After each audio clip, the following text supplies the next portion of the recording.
Good afternoon guys, welcome back to my YouTube channel. MP GK का मैं series चला रही थी जिसमें से मैंने 10 क्वेश्चन कराए थे। टॉपिक था आर्ट एंड कल्चर, कला और संस्कृति, जो आपके एमपी पटवारी, एमपी पीएससी इन सभी में आने के पूरे चांसेस हैं। तो प्लीज़ आप लोग ये क्वेश्चन नोट डाउन कर लीजिएगा। वीडियो अच्छा लगे तो लाइक, शेयर एंड सब्सक्राइब कीजिएगा। तो पहला क्वेश्चन स्टार्ट करते हैं without any time wasting. First question है, ओमकारेश्वर मंदिर मध्य प्रदेश के किस जिले में स्थित है?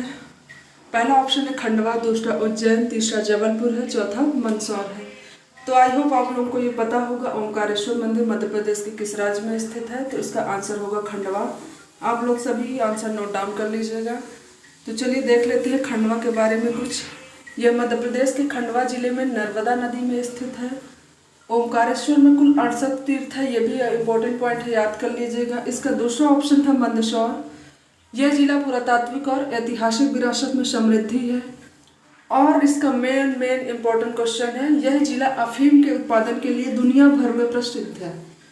तो याद रखिएगा, मंदसौर अफीम उत्पादन के लिए दुनिया भर में प्रसिद्ध है। इसका तीसरा ऑप्शन था खंडवा जिला, यह मध्य प्रदेश के दक्षिणी भाग में स्थित है। और चौथा था उज्जैन जिला, यह जनसंख्या के हिसाब से मध्य प्रदेश का सबसे बड़ा शहर है। तो जितने भी इम्पोर्टेंट पॉइंट हैं सभी आप लोग नोट डाउन कर लीजिएगा। एमपी जीके से रिलेटेड सभी मोस्ट इम्पोर्टेंट क्वेश्चन मैंने लिए हैं। इसका दूसरा क्वेश्चन देख लेते हैं, लोक नृत्य अटारी मध्य प्रदेश के किस क्षेत्र में किया जाता है? लोक नृत्य अटारी आपने सुना होगा, मध्य प्रदेश के किस क्षेत्र में किया जाता है? इसका पहला ऑप्शन है बुंदेलखंड, दूसरा निमाड़, तीसरा बघेलखंड, चौथा मालवा। तो आई होप इसका भी आंसर आप लोगों को पता होगा, तो कमेंट बॉक्स में कमेंट कीजिएगा। इसका आंसर होगा बघेलखंड। चलिए बघेलखंड के बारे में कुछ जान लेते हैं। भूमिया और बैगा जनजाति द्वारा प्रदर्शन किया जाता है और ये गोलाकार रास्ते में एक नृत्य है और इसमें दो पुरुष के कंधे में खड़े होकर नृत्य करते हैं। और इसी का ऑप्शन है बघेलखंड का ही लोक नृत्य है केहर नृत्य। यह पुरुषों और महिलाओं द्वारा विभिन्न शैली में किया जाता है। अगला ऑप्शन है फुरहरी। इस नृत्य की मुख्य विशेषता है जिसमें महिलाएं हाथ पकड़कर चक्री लेती हैं, मीन्स गोल गोल घूमती है एक दूसरे का हाथ पकड़ के।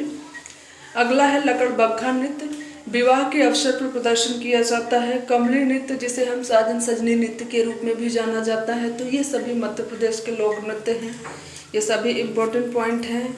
तो आप लोग प्लीज़ वीडियो को पूरा देखिए। वीडियो अच्छा लगे तो लाइक, शेयर एंड सब्सक्राइब कीजिएगा। इसी का अगला ऑप्शन है कालसा नृत्य, अहीर और गरड़िया द्वारा किया जाता है। दादरा नृत्य कोल, कोटवार और केहर जनजाति का प्रसिद्ध नृत्य है। अगला क्वेश्चन देख लेते हैं, मठ घोघरा का मेला मध्य प्रदेश के किस जिले में आयोजित किया जाता है? मठ घोघरा का मेला, पहला ऑप्शन है हरदा, दूसरा शहडोल, तीसरा बुरहानपुर, चौथा सिवनी। तो बताइए मठ घोघरा का मेला किस जिले में आयोजित किया जाता है? तो इसका आंसर होगा सिवनी। सिवनी के बारे में कुछ जान लेते हैं। इसका आयोजन भैरवनाथ नामक स्थान पर किया जाता है। शिवरात्रि पर 15 दिनों का मेला लगता है।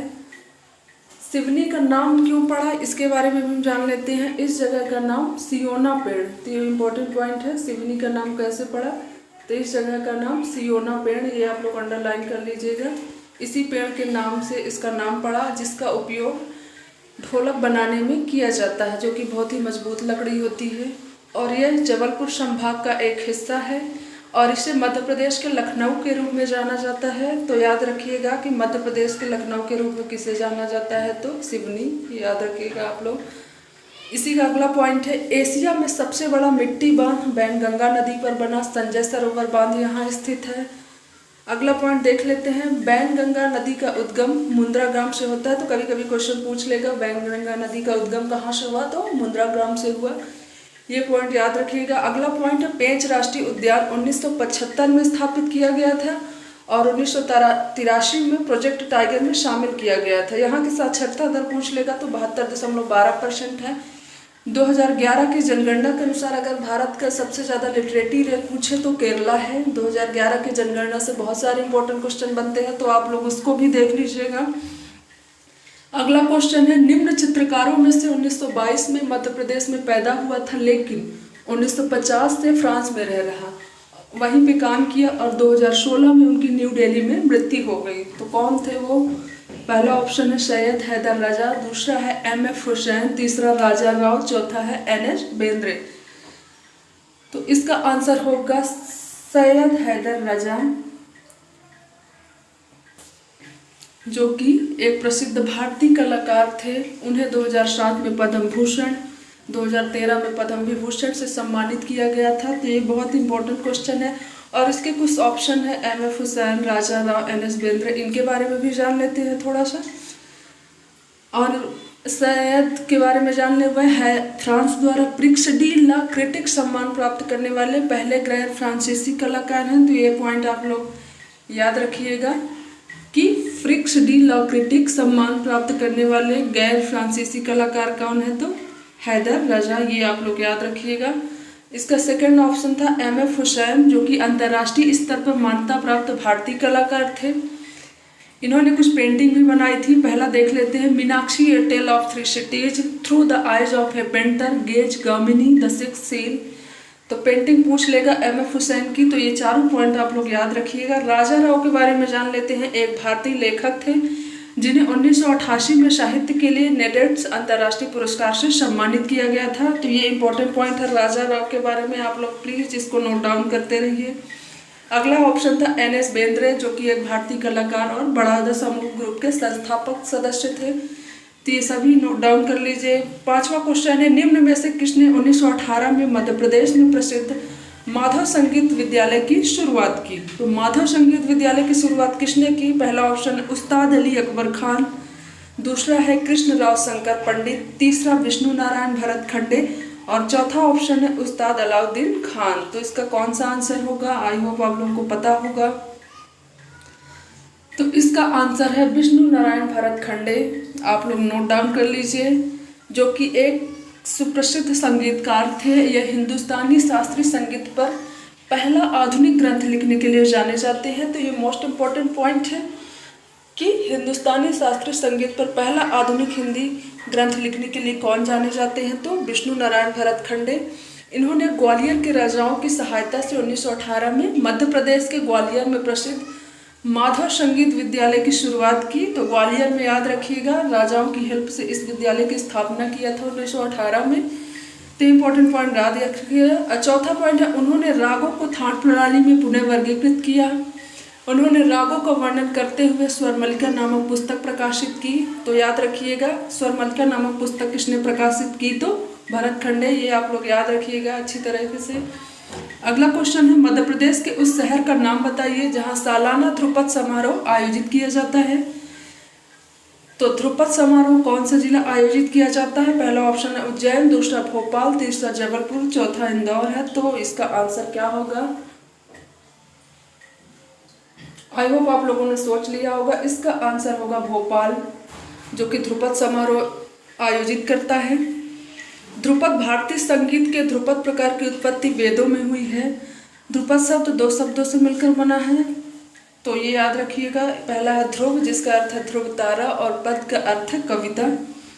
ध्रुपद संगीत को समृद्ध संस्कृति और परंपरा को स्मरण करने के लिए आयोजित किया जाता है। तो ये इंपॉर्टेंट पॉइंट नोट कर लीजिएगा।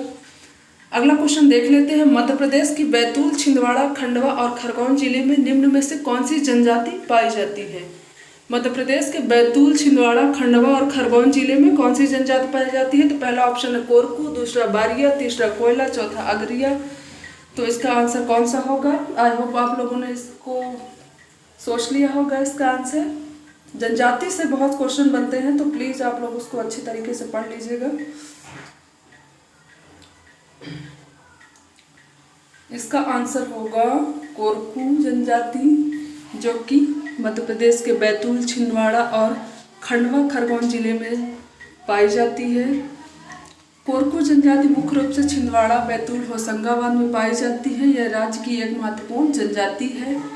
ऑस्ट्रिच वंश के लोगों को कोरकू कहा जाता है। तो ये आप लोग ध्यान रखिएगा। तीसरा पॉइंट है, कोरकू के मुख्य प्रमुख त्योहार गुड़ी पड़वा, दशहरा, चिरौती, माघ, दशहरा, अक्खा तीज, डोडवली, पाला, दिवाली, होली आदि ये सभी इम्पोर्टेंट है कोरकू जनजाति से। कोरकू टी को हिंदू मानते थे और महादेव और चंद्रमा की पूजा करते थे। ये इंपॉर्टेंट पॉइंट याद रखिएगा। अगला क्वेश्चन है, भगोरिया हाट महोत्सव मध्य प्रदेश के किस जिले में मनाया जाता है? तो इसका ऑप्शन है पश्चिम निमाड़, दूसरा है मालवा, तीसरा आगर मालवा, चौथा उपरोक्त सभी। भगोरिया हाट महोत्सव, तो इसका आंसर होगा उपरोक्त सभी। इन सभी जिलों में मनाया जाता है। मुख्य रूप से मालवा जिला, झाबुआ, धार, खरगोन और अलीराजपुर में मनाया जाता है। तो ये आप लोग ध्यान रखिएगा। अगला क्वेश्चन है, निम्न में से कौन मध्य प्रदेश में लोक गायन का प्रतिस्पर्धी रूप है? पहला है सांझा, दूसरा है कालजीतुर, तीसरा गरबा है, चौथा निर्गुणी। आई होप इसका आंसर आप लोग को नहीं पता है तो आप लोग सब नोट डाउन कर लीजिए, बहुत ही इम्पोर्टेंट क्वेश्चन है। तो इसका आंसर होगा, मध्य प्रदेश में लोक गायन का प्रतिस्पर्धी रूप रहा है, इसका आंसर होगा कालजीतुर। ये आप लोग याद रखिएगा। कालजीतुर जो कि लोकगीत गायन की चारित्रिक शैली का उपयोग करते हुए त्याग, कर्तव्य, प्रेम और शिष्टता की कहानियां सुनाते हैं। तो कालजीतुर, ये पॉइंट याद रखिएगा। अगला क्वेश्चन है, मध्य प्रदेश के निम्नलिखित में से किस जिले में फड़के स्टूडियो स्थित है? पहला ऑप्शन है ग्वालियर, दूसरा भोपाल, तीसरा धार, चौथा सतना। तो इसका भी आंसर हो जाएगा धार, जो कि यहाँ पे फड़के स्टूडियो स्थापित है और इसका नाम भी चेंज कर दिया गया है, थोड़ा सा बदलाव किया गया है।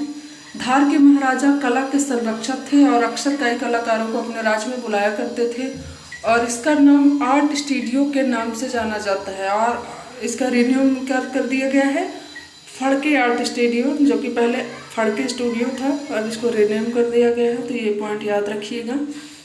तीसरा ऑप्शन है रघुनाथ कृष्ण फड़के, वह महाराष्ट्र राज्य के एक प्रसिद्ध मूर्तिकार हैं। इसका आंसर बन सकता है कि फड़केवास कौन थे? तो महाराष्ट्र राज्य के एक प्रसिद्ध मूर्तिकार थे। तो ये भी आप लोग याद रखिएगा।